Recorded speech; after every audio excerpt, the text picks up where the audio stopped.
Hi Bruce, how are you? I'm good. Where were you last week? Last week I was in Philadelphia again. Oh, great. Well, here is a fellow from Austin, Texas. It says, during last week's post you mentioned some rules of thumb for breaking down a deliverable into the activities that comprise it. Got any more? I often get told I'm breaking it down too far. Yeah, I do have some rules of thumb. So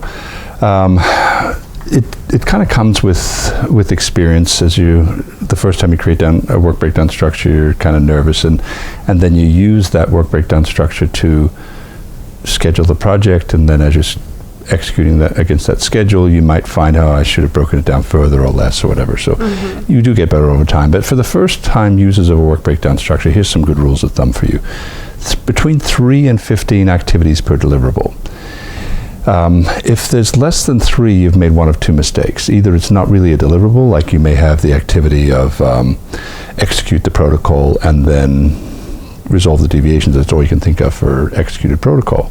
So in that case, those two activities belong underneath a different deliverable. Maybe it's the protocol itself, so the protocol and all the steps to review and approve the protocol, and those last two steps of execute and resolve the deliverables, resolve the deviations.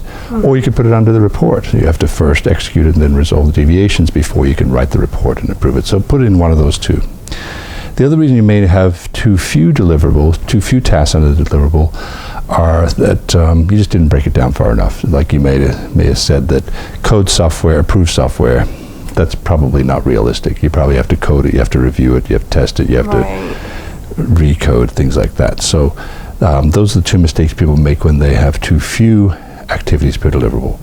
Now on the opposite extreme is too many tasks. And there it's pretty much the opposite of the two situations I gave you. You may have all of these activities underneath this report, including all the activities for the protocol, all the activities for the execution, all the activities for the report, adding up to 25 activities. Right. At that point you need to break it down into two different distinct deliverables, the protocol and the report.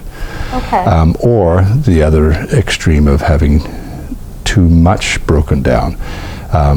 You may look at the activities for this coding and it may say turn on computer, wait for it to warm up, enter password, find coding, look where I left off, start typing.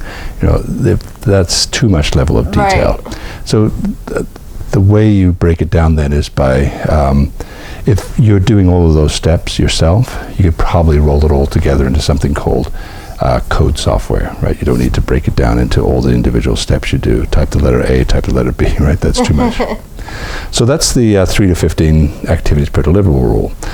The other rule is the 880 rule. A task should take somewhere between 8 hours of effort and 80 hours of effort. Now that's a rule of thumb I break a lot, but it kind of gives you a good concept. Where I tend to break that is where it's your third time to review this particular document and you and 2 other people are reviewing it, ready to get it approved, but you only need like a half hour to look at it, and those people need a half hour each, so it only adds up to an hour and a half of activity. We're not going to roll that into the edit step because it gets broken by this other rule of thumb called the if it's easier to manage rule. If it's easier to manage that this is called the review step and this is called the edit step, then we break it down at that point. Okay. So those are some additional rules that help you out. All right, great. Good luck with that. If you have any questions, feel free to comment below. For additional information or to sign up for a class, please click on the link.